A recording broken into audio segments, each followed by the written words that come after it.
Welcome in, everybody. TGIF for the Florida Derby weekend edition of the First Call podcast. Express Bet and First Bet representing here. Jeff Siegel, Jeremy Plonk. We've got 8 stakes races to talk about every weekend. There are 10 at Gulfstream on Saturday alone in the 14 race card, Jeff. So we had to handicap which races to handicap this week. Yeah. Oh, no, it's great. I mean, you've got a great card at Gulfstream Park and Oakland as well. Out here, we've got a solid card for San Anita. Of course, the San Anita Derby will be next week. That's when we'll have all the stakes races that we've been kind of hoarding out here, piling on to one day.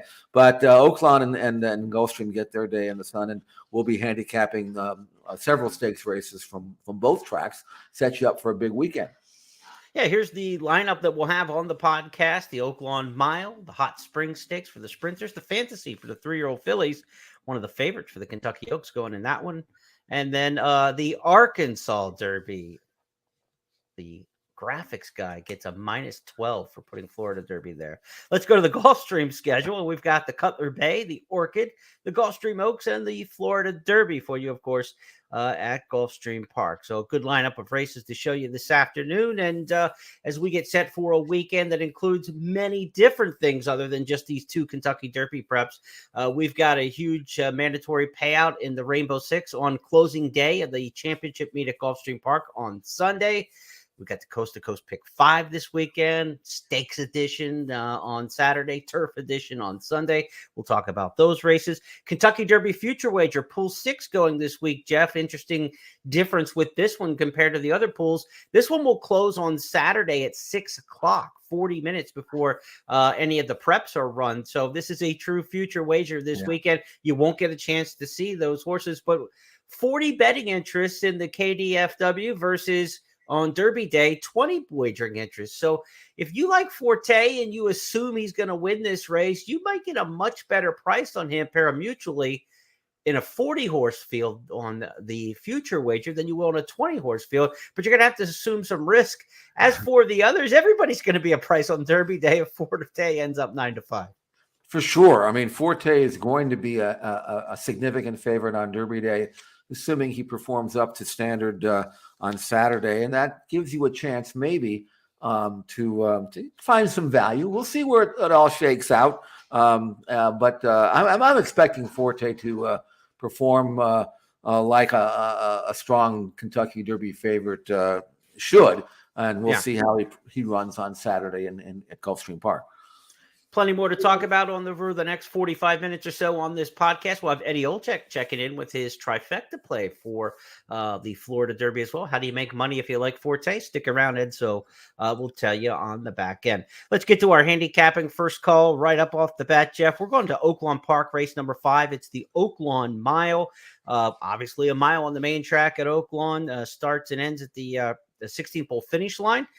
Grade 3 event here for a nice purse. All the purses at Oakland rich this season. $400,000. One of my favorite horses, Smile Happy. He's back. He comes off a nice allowance win last time. Got a good prep for this. I'll be rooting for him, but this is a tough spot. Second off the layoff. There's no easy ones in here. You got Silver Prospector, Caddo River, and a horse I know you like from the West Coast, Hopper. I do like Hopper. I liked him. I loved him actually in the big cap, and then found out that he just couldn't stay 1.25 miles. Declaration of War himself was a miler, but Hopper had his chance, and he just couldn't stay. Now that Bob backs him up, he's training really well. He came out of the race really well. It's an easy breeze. You can see how easy and happy he looks here, just going easy. And so I think he's going to bounce back with a big effort. Bob's always had a lot of success shipping into Oakland, and Hopper's had almost about a month off now. And I think shortening up, blinkers off, outside draw, I think he'll drop in and get a good stalking trip. And but I will say this: I know you liked. I assume that you still do Smile Happy. Yeah, and he's got a chance to be a really good 4-year-old. Back in one allowance race, got hurt in a huge number over an off track. But he's another horse that I think will be well placed going a mile inside draw. He should be tough to beat. I mean, those are the two I think, and I'm leaning with Hopper, but I could see Smile Happy just as easily. It's a good race for 2 4-year-old colts who have a chance to make some serious money in the older handicap division this spring and summer and into the fall as well. Let's move to race number 8 at Oaklawn Park on Saturday. It's the Hot Spring Stakes, a mile here, $200,000. Now, the Hot Springs used to be a sprint race on the stakes schedule at Oaklawn. It's now kind of I don't know, a Preakness prep. These are 3-year-olds going a mile. Really, it's Arkansas Derby Day. These horses, you've got several Triple Crown nominees. In fact, all but one are Triple Crown nominees in here. But you wouldn't expect that they're not in the points chase. They're not, ready for the Arkansas Derby, so they're not going to be ready for the Kentucky Derby. But we could have some Preakness horses coming out of this one. Carmel Road comes east for Bob Baffert. Frosted Departure was third in the Southwest Stakes and then ran up the track, and the Rebel finds easier foes perhaps in this one. And then Ein Clover for Brad Cox was a horse who was bet to favoritism in the Gotham. It didn't work out last time out in New York, but Ein Clover now finds a little easier competition, and he could see himself rerouted towards the Preakness with a big effort. He could. Actually, I'm not going to really downgrade him for his disappointing run in the Gotham. That was a pace meltdown to end all pace meltdowns, and he actually survived longer. I mean, if you look at the form here, I mean, Carmel Road was in that race. He ended up getting beat 18 lengths, and Ein Clover went kind of ding-donging with him. And the winner, of course, won by 7.5. And Ein Clover was right. And he finished fourth, but he was second up until the last, 30 yards or so. Right. So it was actually a pretty good effort. They take the blinkers off, they being Brad Cox.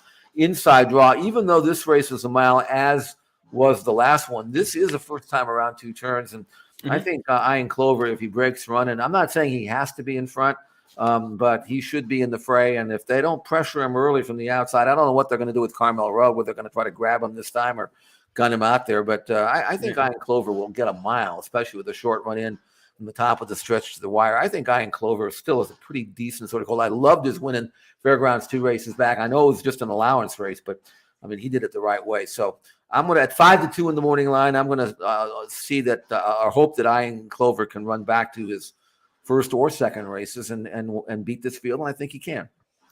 We'll move next to the Fantasy Stakes, race number 10 at Oaklawn on Saturday, $600,000, grade 3, mile and a 16th. There was a time when I thought the Fantasy should be a grade 1 when it was a grade 2. They downgraded to a grade 3, and every year it just produces more and more good horses. I don't understand the grade 3 here.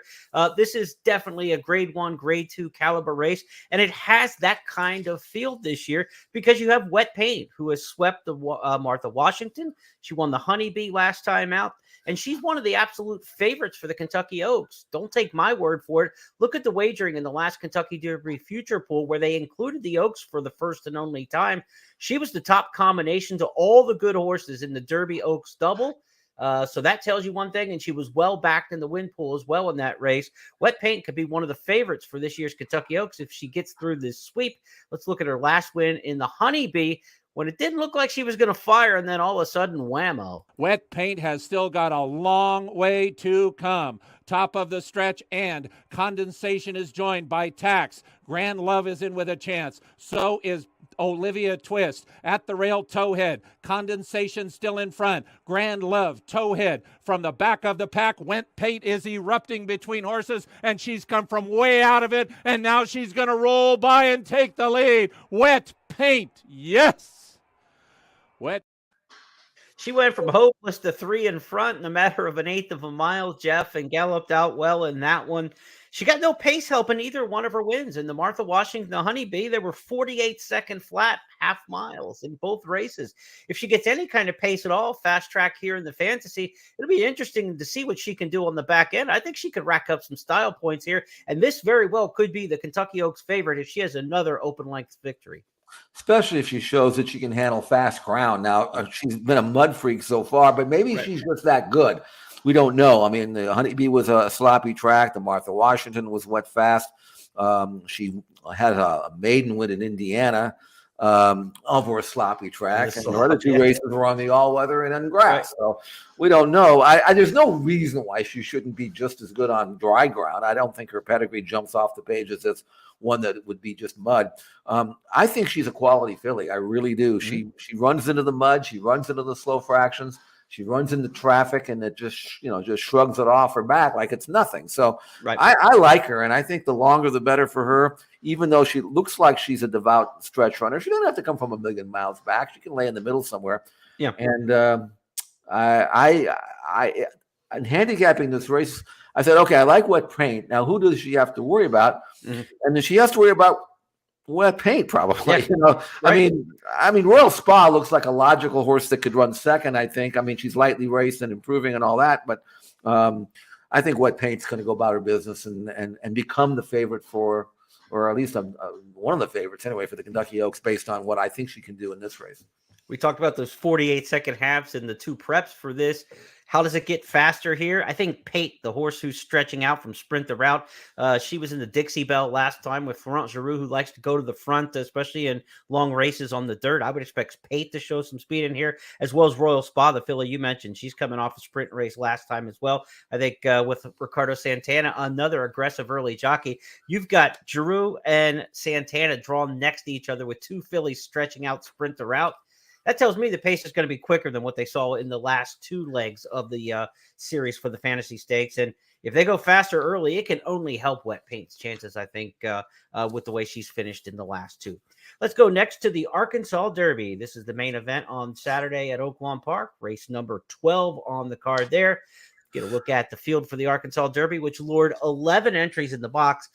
Jeff, I've been saying for about 2 months, Red Route 1 is going to be the horse by the time we get to the Arkansas Derby who will be the local to watch. He's there partly because the 3 races in the Arkansas Derby series to this point, none of the winners are here. Victory Formation won the Smarty Jones. He doesn't show up in here. The Southwest was Arabian Night for Baffert. He's sidelined. He's not here. And then we had with the Keith DeSormo horse win the Rebel Stakes at a price, and he's not here as well, skipping the Arkansas Derby. So, confidence game. Thanks.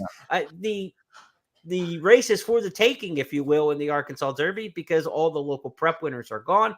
We've seen shippers do extremely well in this series up to this point, so somebody from out of town probably comes in and takes the Arkansas Derby again, unless Red Route 1 runs that race that he's been kind of hinting at. I'm not sure about him. He has everything that you'd like in a classic type horse. He's got the pedigree, being by Gun Runner. He's got the style. The Bayard numbers continue to rise with every race. He's handling off track, but I don't think any fast track will bother him at all. No. He's getting his distance. I mean, there's so much to like. I just wish he had a little bit more tactical speed. So, because he strikes me as the kind of horse that you really don't want to mess with early in the race. If you start riding him to lay fairly close, and with the blinkers on, I'm not sure what's going to happen. Right, he may not punch it in as well. So he's a major contender for sure, and it would not surprise me to see him win. And I'd kind of like to see him win, just because we need some contenders in this Derby. I don't want it to be just a 1-horse race. So I'm looking for Red Route 1 to win. I'm curious to see what Rocket Can does. I thought Rocket Can ran really well in the Fountain of Youth. He was part of that pace. Wasn't a blazing pace, but he was between horses. I thought he couldn't hold off Forte, but it was still a good effort. And he's another one of these colts that his numbers are rising. That's what you want to see at this stage. Even if they don't win, you want to see progression. Here he is breezing. He's the gray colt on the inside, going easily with Shadow Dragon, and pretty nice pair here for Vermont. And I like the way Rocket Can went here. He's just kind of doing it on his own. Looks like he's pretty eager. So I think that he's going to be tough in this race, especially if he breaks running and gets early position. He doesn't have a great turn of foot or anything like that. He's more of a grinder, but he should be in the right spot at the right time. These 2 Belmont trainees that you're watching from XBTV at Payson Park ran 1-2 in the Holy Bull Stakes. Shadow Dragon, the grade of the inside, expected to appear next week, either in the Wood Memorial or possibly the Bluegrass at Keeneland. So a good team drill there to take a look at. And hats off to the folks at XBTV who have been getting those works done in South Florida. Training centers on track. They've been everywhere from Palm Meadows to Palm Beach, Downs to Payson Park there. Good to get a look at some of these contenders in the morning. And of course, XBTV anchored down at Santa Anita was able to get a look at Reincarnate, who's one of the favorites, obviously the morning line favorite. I don't know if he'll be the post time favorite, but he's certainly the morning line choice. Reincarnate. Jeff, let's take a look at his work at Santa Anita most recently against National Treasure. Now, National Treasure, his work made in here to the inside, is a horse expected coming off a hoof injury to run next week in the Bluegrass Stakes. What do you make of Reincarnate, who's ready this week for the Arkansas Derby? Well, we're watching him on the outside, and for a horse that's the favorite for the Arkansas Derby, I expected more. You see him, he's losing ground to his workmate. Now he has to be niggled at and chirped at, and there's not a lot of energy there. I don't know Reincarnate enough to know whether he's been up and down in the morning, but man, wouldn't you want something better than that, Jeremy? I mean, the leader goes out nicely, National Treasure, but Reincarnate is supposed to do better than that, I thought, anyway. Yeah, especially at a short price, right? Everything's relative, you know. Right. To say even if he's not a great workhorse and you see that, do you want to take 5-2 or less off of that? No, not in a big field. So I think you've got some options to shop around a little bit. A couple notes here in the Arkansas Derby I think are worth mentioning. We've said this a few times in some various videos we've done throughout the week, but I think it bears repeating with Rocket Can. Yes, he is avoiding Forte by going to Arkansas in this spot, but his owner Frank Fletcher's from Little Rock, Arkansas. This is a race they want to win. This is a home game. So if Frank Fletcher has a really good 3-year-old, he wants that horse to be in the Florida Derby. That's part of what you get with Rocket Can. You know, this is not because sometimes as a handicapper, you might say, well, if they really thought we were any good, we'd stay in there and we'd take on Forte again, right? Why would you leave and not run out of your home stall when you got $1 million race there for the Florida Derby? There could be a little bit of the fear factor of Forte. Why go back and try to run for second money? But also, I think with the Arkansas ownership in here, I think it makes you feel a little bit better if you look at Rocket Can, that this isn't just I'm looking for an easier spot. And I think as a handicapper, you're always trying to get intent, especially this late on the Kentucky Derby Trail. Are they trying to find the easiest spot for points? Are they doing this or that? This horse has plenty of points. It should be in good shape. Rocket Can with the Holy Bull win, the second in the Fountain of Youth, you know, this horse was going to punch his way to the Derby regardless. I think they're running over their home track in Arkansas for Little Rock natives. And if you like Rocket Can, I would certainly say this spot fits very well, and it's not just chasing other horses. Angel of Empire is one we haven't talked about yet, Jeff. This is the late running winner of the Risen Star Stakes. Now, the Risen Stars kind of had a little bit of yes and no as far as the quality of it coming out of it, because the horses coming out of it that ran in the Louisiana Derby didn't fire their race. But the third place finisher, Two Phils, came back and looked fantastic in the Jeff Ruby. So, you know, there's a little plus, there's a little minus to what we see coming out of the Risen Star. But Angel of Empire was good that day under Luis Saez. Saez with commitments at Gulfstream for Florida Derby Day, obviously. So Flavian Pratt picks up the mount on Angel of Empire. You know, Pratt and Brad Cox, all they've done 7 times teaming together is win 4 races, according to the form. 41% when Pratt and Cox team up. So you lose Saez, but you're not losing any tears. This is a good pairing, Cox and Pratt. Your thoughts on Angel of Empire? Well, I went back and watched the race in the Risen Star. It looked like they ran it on the dark side of the moon. So I really couldn't make heads or tails. I couldn't find him. It was so dark there, but he ran well. You mentioned Two Phils. I don't think the Two Phils that ran third in the Risen Star, though, was the same one that won the Jeff Ruby. That was a much better colt at Turfway than this one. But again, you have a situation where you've got a lightly raced, improving horse. His Bayard numbers have gone from 51 to 74 to 85 to 89. He's progressing nicely. He just won going a mile and 1/8. He's a fit horse. He's got a proper style. He's in top hands. I don't know how good Angel of Empire is, but he's got a really healthy pattern to me. And if he produces a forward move, there is absolutely no reason why Angel of Empire can't win this race or at least be in the frame. He's a major contender for sure. Most of the big players in this race come from off the pace. Maybe we'll see more speed out of Reincarnate this time after being bumped at the start last out when here at Oaklawn in the Southwest.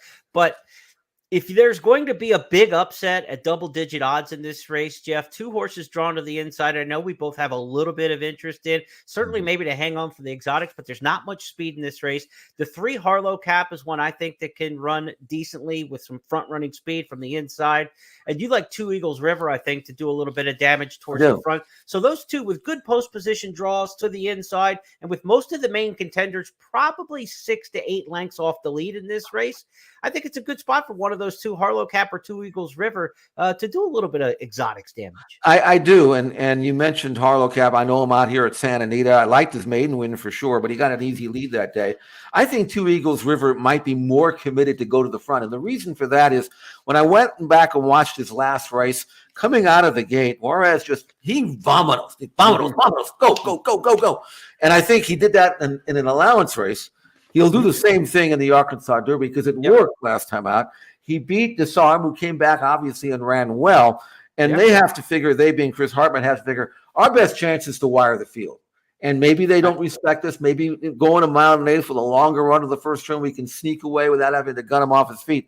But I think he might be more committed to going to the front than Harlow Cap, who I think might sit second and be happy there and just try to pick up 2 Eagles River. But again, another lightly raced horse with just 5 starts, 10-1 in the morning line. 2 Eagles Rivers, again, when you have controlling speed with an improving horse, it's worth a gamble, or at least throwing it in. And as far as Harlow Cap is concerned, same thing for him. So it's there's a lot of different angles, a lot of different ways you can attack this race. It's no slam dunk. The only thing that I think both you and I agree on, other than some of the other possibilities, is that we don't want reincarnated 5-2. If he beats us, I agree. We lose. That's all there is to it. But everybody else in here has some kind of shot. It's a very interesting race, the Arkansas Derby. It 6:50 Central Time, so make sure you tune in for that. Jeff and I have a team ticket, if you will, for the late pick 4 on Saturday at Oaklawn. So that includes the fantasy stakes. It also includes the Arkansas Derby, where we are spreading on the ticket and throwing Reincarnate out. So we're tossing the favorite and going deep, and we're going to include both of our long shots that we talked about in there. So be sure to check that out in the blog section at expressbet.com and at news.first.com. That's already posted. So Jeff and I, a little tag team action on the late pick 4 Saturday at Oaklawn Park. Let's go back to our stake schedule and talk about the 4 we've got coming up to review at preview, I should say, at Gulfstream Park. We're going to start with the Cutler Bay, and then we're going to turn our attention to the turf for the Orchid, then back for the Gulfstream Oaks and the Florida Derby to wrap things up. So 2 turf races, 2 dirt races we will look at on the 14 race program Saturday at Gulfstream Park. A huge day of racing, 10 stakes races overall, again, on the card. And we've got CNBC coverage, so we're going to have live coverage of the Florida Derby on national television. You've got those 10 stakes races. The coast-to-coast pick 5 is going to include the big stakes races from Gulfstream Park, as well as Santa Anita on Saturday. So a lot cooking around the oval at Gulfstream. It's the end of the championship meet coming up on Sunday. There's going to be a big focus on the Florida Derby Saturday and the undercard. So let's get to the handicapping, Jeff. Race number 3 is the Cutler Bay Stakes. This is a 7.5 furlong turf race for the 3-year-olds in here. None of these are Triple Crown nominees or any aspirations at this point. They've decided they've got turf horses. They're running on the grass, and they'll go towards grass campaigns later in the season. Who do you like here in the Cutler Bay? Well, the reason why we're doing the Cutler Bay, it's just a listed stakes. It's not a major race or anything like that. But I really like a horse in here, and I wanted to talk about him. So that's why we chose the 3rd race to Cutler Bay. And he's 8-1 in the morning line. So we're talking about intrigued. You have my attention. Okay, number 4, Behind Enemy Lines. I actually stumbled into his early January win at Dundalk. I was just perusing some of the races there because we're always looking to buy horses and stuff, and that's a good place to buy them. And I just happened to run into this race on January 4th, a maiden race that this colt won. He won by 5. That's 6 furlongs. It's a left-handed 6 furlong track there on all weather. I mean, he sat on the outside. When they asked him to quicken, boy, did he looked like a good horse. He really, really did. And I was thinking, now there's a horse that I probably should try to buy. And then I realized, the big bucks guys are going to beat me to that punch or outbid me. And that's exactly what happened. I'm not the only one who looks at these races. And the colt was purchased privately since then. Now, I looked at his race. Now, he was in a 19-horse field in his debut at the Curragh in Ireland as a 2-year-old. He was 4-1. So obviously he was well regarded always. Yeah. He comes back off the layoff. He runs this race. He's even money. You wouldn't make him even money necessarily off his debut win, but he won like an even money shot. He won like a good colt. He did everything asked. Purchased privately, no surprise. He shows up here, and I don't know if he's an all-weather horse or maybe he's not a turf horse or not, but fortunately, thank you to xbtv.com, we were able to see one of his workouts. He's the colt trailing here in the white cap. This is the team grass work. This is what you really want to see. I mean, he's just kind of tracking the leaders. This is a design work to have him finish up a little bit. He's going to gobble up the leaders here. He's never asked for anything at any stage. He's just kind of galloping along here. Now, this is a colt who likes to sit off the pace and then make a run. And you can see him, he could have opened up at will. And this was, a work that took place mid-March, a couple weeks ago. So he's fit and ready. And based on not only this workout, but based on what I saw in his race, in a very nice race, maiden race at Dundalk in Ireland, this is a nice colt. And he's a lot better than 8-1 against this group. So from a gambling standpoint, I don't expect him to be 8-1. He might not even be half that. But if you're playing, if you want to get the 8-1, you might have to play him in the exotics like the early double or pick 3 or whatever, because then the money wouldn't show quite yet. But I like Behind Enemy Lines to win this race. I think he's going to go on and be a nice horse, and I think he can beat this field. All right, Behind Enemy Lines, Jeff's tout, race number 3 in the Cutler Bay. Let's go to the Orchid Stakes, race number 8. This is 1.5 miles on the turf. The turf marathoners in the Distaff group here. Purse $150,000. Again, on this card at Gulfstream Park on Saturday, we've got a $1 million guarantee in the late pick 5 pool, $750,000 guarantee in the late pick 4. The Orchid Stakes, Jeff, got a nice field of 8 in here. Who are we looking at? Well, you look at this race and you see familiar faces, and then you see some newcomers from Europe. And we've got one in from Germany named Amazing Grace. She is number 5 for Christophe Clement, Joel Rosario. Always a powerful trainer-jockey combo. Whenever you see these two guys get together, look out. Recent stats, courtesy of DRF, 31% with a massive ROI. The question, though, is she ready? Unfortunately, we don't have any works at Payson Park on video. But if I look at her time form ratings and I look at her most recent race, in a race in Germany won by Rebels Romance, who used this win that he won as a springboard of the Breeders' Cup turf, and then the second horse, the German Derby winner, you realize that Amazing Grace really should outclass this field based not only on her form, but based on a remarkable, sensational, I thought, last race, considering the level of competition that she faced. Yeah, let's go back to the Prix von Europa, the Group 1 race from Cologne. We'll get the German call. She's the filly in 3rd, Yellow Silks, White Noseband. You're looking for here for Amazing Grace. Jetzt kommt der Derby-Sieger. Jetzt kommt San Marco an der Außenseite. Und er ist da. Da innen Alaska-Sonne. Ganz innen Assistent. Der läuft ein Riesenrennen. Und noch weiter innen Rebels Romance mit der 3., mit der 4. Luft und seiner ganzen Klasse. Rebels Romance innen. Außen ist San Marco. Dann Amazing Grace. Rebels Romance gegen San Marco. Rebels Romance. Wahnsinn. Was ist das für ein Pferd? Rebels Romance gewinnt für Godolphin und Charlie Appleby. Dann San Marco. Der lief in den Niederlage riesig. Performance sehr gut in that one from Amazing Grace. I thought that you run 3 lengths off Rebels Romance, the Breeders' Cup turf winner. That's pretty good company. 1.5 miles off a layoff is a concern, but Christophe Clement, one of the best endurance trainers we have here in the U.S., he gets horses that are long-winded and can do a lot of good, especially the fillies and mares over the years. He's had so many good fillies and mares who could run long on the grass like that. I would expect he gets her up to full air in her lungs pretty quickly, and I think she'll be ready to run here. Joel Rosario takes the mount. You also have Atomic Blonde, a German bred who's running Italy and Germany for Clement in the same race. So we're going to kind of see how those two stack up with each other, the 2 first-time U.S. mares for Clement. You would think based on the U.S. horses in here, I don't think there's anybody in here to scare anyone else away. Viburnum, who won the Via Borghese last time at the 1.5 miles, that was back in December. So another one coming off a little bit of a break here. I don't think fitness is going to be the issue with the 2 coming in from Europe.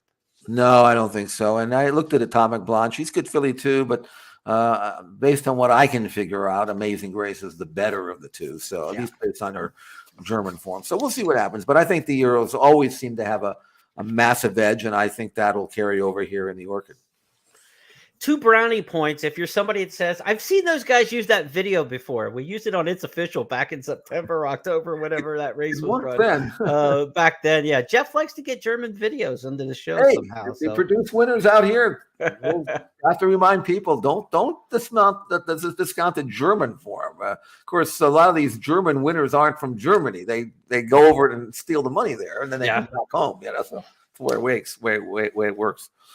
We'll go to race 12 next on our handicapping Saturday at Gulfstream Park, Florida Derby Day, lead-in race to the late I guess we got to pick 3 going 12, 13, and 14. But this Gulfstream Park Oaks will be part of that guaranteed pick 5 pool of $1 million and the guaranteed late pick 4 pool of $750,000. So this 12th race falls squarely in those 2 sequences. The Gulfstream Park Oaks is a grade 2 event, $250,000 involved here. These horses fillies will be looking perhaps towards the Kentucky Oaks with a good effort.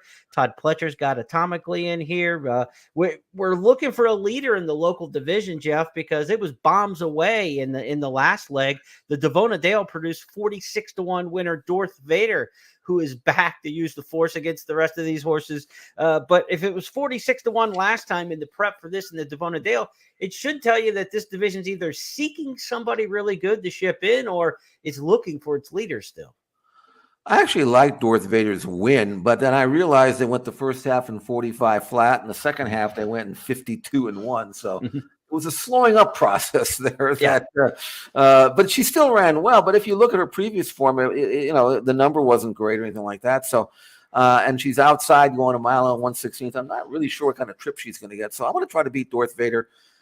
Miracle isn't brilliant, but again, she's got that pattern that I like. The buyer numbers continue to rise, 58 to 63 to 79 to 86 when she was beaten 3/4 of a length in the Rachel Alexander. She was almost 8 lengths clear of the third horse, and she's come back and breezed well. I think she's going to continue to progress for Todd Pletcher. Here we see Miracle. She's on the outside, and she's under a nice hold through the lane. This is just an easy breeze. But it's important because it's since her last race, and I wanted to see if she had the energy and the sharpness that she had prior to that race. And if you look at how much of a stranglehold she's under here on the outside, you'd have to think that she came out of the race in good order and probably will step forward again. And I don't see any reason why she won't. And if she does, there's no reason why she won't win. So I like Miracle at 5-2 in the morning line to win the Oaks, the Gulfstream Park Oaks. Interesting with her because she's by Mendelssohn and she's out of a Smart Strike mare, but she's done nothing but run on the dirt to this point. She's got a grass on grass pedigree. So if this dirt thing doesn't work out for her, she's a New York bred who can go to the turf. She could go back to New York Stakes and just blow them away. I mean, she's got some options to make some serious cash here. Miracle definitely one to watch. Atomically, the other Todd Pletcher trainee in this spot, coming off a disappointing effort in the Forward Gal when beaten as the 2-1 favorite. We'll see if she gets back to 2 turning and gets back to success. She was really good here in the Florida Stallions series back last summer and fall, and she went around 2 turns just fine in the My Dear Girl with the 6+ length victory. So back to 2 turns for Atomically. It would seem like Pletcher kind of has this field at their mercy a little bit. I know Affirmative Lady is a horse that Brian Nato in our preview for the Coast to Coast Pick 5 is a horse that he's got a little bit of interest in, coming off a maiden win last time out. So if you're looking for a price horse maybe to throw in the Gulfstream Park Oaks along with Jeff's thoughts, Brian likes Affirmative Lady in there a little bit, and I think you're definitely going to get a square price there, adding Bunkers off the victory, daughter of Arrogate for trainer Graham Motion. So good price there probably to be had on Affirmative Lady. We'll go next to the big one. It's the Grade 1 Florida Derby. No race has produced more Kentucky Derby winners all time than the Florida Derby's 34. It's the most productive prep of all. We'll see if we've got another Kentucky Derby winner in the gate this year. Based on early returns, that seems very possible. As Forte was the champion 2-year-old last year, he came back and looked every bit as good, if not better, than he did at 2 when he made his 3-year-old debut last time out in the Fountain of Youth. Irad decides to swing out, and Forte is on the go now. Cyclone Mischief fights to hold it. From between horses, it's Rocket Can. Mage is 3 wide, but a big presence 4 wide in the form of Forte. 4 across the course as they straighten for home. Out in the center, Forte tries to overhaul Cyclone Mischief, who's very game, but Forte's very good. As a 3-year-old, he debuts with an easy victory in the Fountain of Youth Stakes. Here's your 2-year-old champion. Here's Forte, geared down. Jeff, it's Forte and everybody else is the way I see it. So we have to get creative maybe in the handicapping or the gambling in this race, whether you like the multi-race wagers to get to him as a single, whether you like the intra-race plays looking at tries and supers or a cold exacta. But, Forte, what do we want to get out of this race? Let's not talk about it as gamblers here for a second. We'll talk about the gambling in a moment, but let's look at him as a Kentucky Derby prospect. What do you want to get out of this race if you're Todd Pletcher and company? Well, first of all, I don't mind being on the 11 hole because I think I think there's going to be speed in this race, Jeremy. I think there's going to be horses, especially with that relatively short run of the clubhouse turn. There are going to be jockeys who are going to want to secure a good early position, so they're going to send them out of there. And once you get a horse like this, like some of these going from the gate, it's hard to get them back. So I think the pace will be fine, and I think that's fine for Forte because he'll just drop over and get kind of a trip that he got in the Fountain of Youth, which is to say, that now not in that race he was down inside, but this time on the outside, he's outside. He'll lose a little ground, but he'll move when he wants to move. He's got a nice extended long rally. He doesn't have a short run. He's got an extended run, and with the pace up front, you have to think that something similar to what we just saw in the Fountain of Youth will happen here. Only maybe a little bit better because we got more ground to work with. And more pace to work with. So I like Forte. I don't think he's going to do anything other than confirm what we think he's capable of doing, which is not only winning this race, but maybe even winning the Derby. I like that. However, as you point out, Jeremy, you're not going to make a lot of money at 4 to 5 or less. Right. If you want to make money here, find something in here that you think will outrun their odds and maybe run second or third and help the exactas or the tries or maybe even the supers. There is, and he's not a long shot, but I'm curious to see how Fort Bragg runs here. This is the ex-Baffert horse who was fifth to behind Practical Move in the San Felipe in his last start. Now, he is training really well. This is how a good horse is supposed to train, as opposed to the workout we saw from the Reincarnate. Now, this is a solo work. Now, he looks to me like he's going in 101 here. Jock standing up in the saddle, looking at his watch there, never asking him to run at all. He's going in 59-2.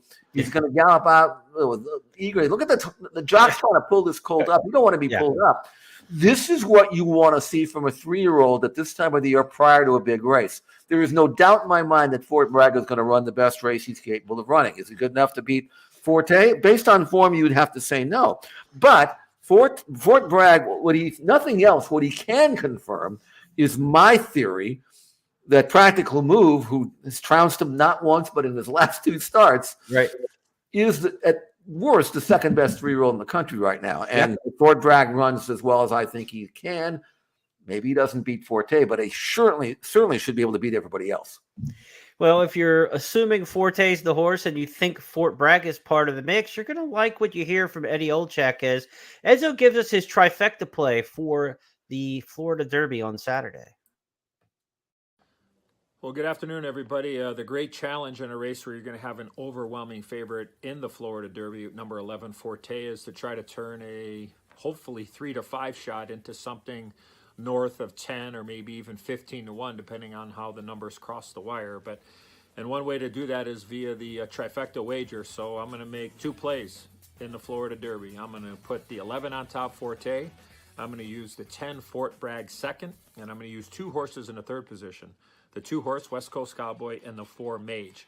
And what I am going to do is I'm going to flip-flop the second and third position. So I'm going to go Forte on top for the second wager, and I'm going to use the 2 West Coast Cowboy and the 4 Mage second, and I'm going to use the California Shipper Fort Bragg third.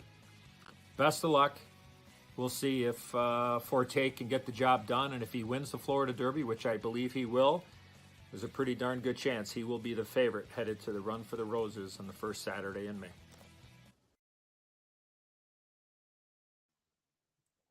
To argue with there from Edzo, he will be the favorite in the Kentucky Derby with a victory on Saturday. The question, Jeff, now for me is how low could he go? In a 20-horse Kentucky Derby, we haven't seen in a big field like this since they got rid of the parimutuel fields, point given at 9 to 5 was as low as we've seen. So if Forte wins, and I have a reason for asking this question, if Forte wins on Saturday and looks good doing so, how low do you think he gets in the Kentucky Derby, assuming a full field? Well, that's a function of what Practical Move does in the San Diego Derby. If he goes out there and wins by 6 or 7 and earns a big figure, then obviously, people might want to look elsewhere. But I mean, to me, 6 to 5 even money. I don't know. I mean, if he dominates like I think he's going to in this race, and the other preps don't have fancy big figures and anything like that, it's going to be hard to ignore him. I know people don't usually like to bet the 20-runner Kentucky Derby and take 4 to 5 or even money or 6 to 5, whatever it is. they can do that in a third or fifth race if they really want to take a short price. They don't have to do it in the Derby. And sometimes you get funny money in the Derby, which is to say, and we see this all year, all the time, where you get a horse that has absolutely no chance in the world.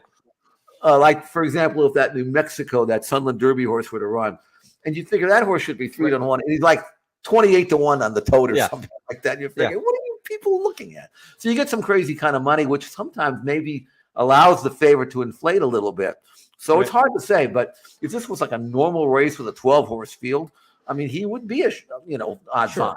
But in the Derby, I'm not so sure, and that's why it's going to be intriguing. But I do think Practical Move has a chance to run well enough in the San Antonio Derby to siphon some money on Derby Day for people who really think that maybe he is better. So, but we'll see. The reason I asked is the Kentucky Derby Future Wager is this weekend. There are 40 pari-mutuel interest in the Kentucky Derby Future Wager, only 20 in the Derby itself. So if you're fishing around for a price on Forte and you're trying to get in now, that's where I'm trying to figure out, okay, what's his price going to be on Derby Day? Is it worth the risk that he's going to run into Florida Derby? Practical Move isn't going to fire a big shot in the San Antonio Derby to help take some money away. And I've got still another month until they get in the starting gate, and the health. What price would I be willing to take on Forte now versus then? If we're thinking, let's assume Practical Joker runs his race, then Forte's 9-5 in the Derby and not like 7 or 8-5. Mm-hmm. So, that's like $1.80. I would need at least double that would be $3.60. So that means you're 7-2.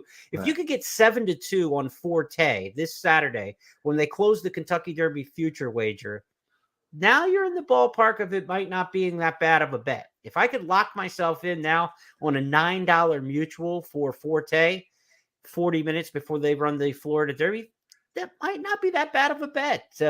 But you got to get at least that, and if this horse is hammered down, if he's 5-2, 2-1, something like that now in the Kentucky Derby Future Wager, it's got to be a complete pass, right? Before they even run the Florida Derby.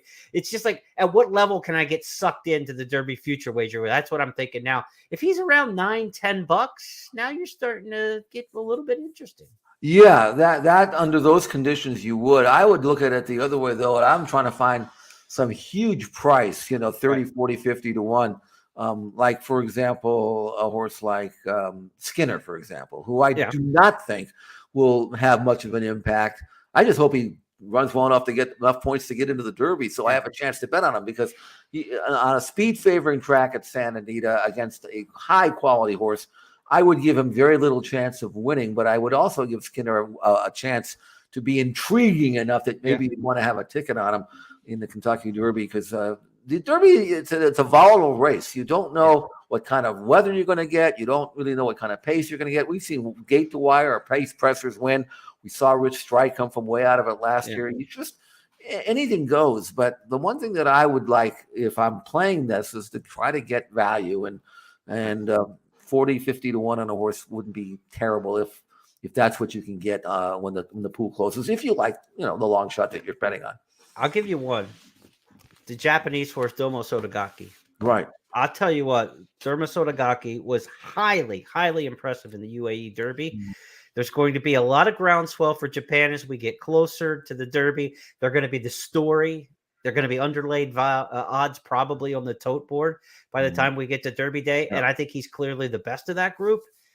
If you can get in now and you can lock in this 40-horse pari-mutuel field and you can get 30, 40-1 on Domo Sotogaki right now, do it. Oh, I take it.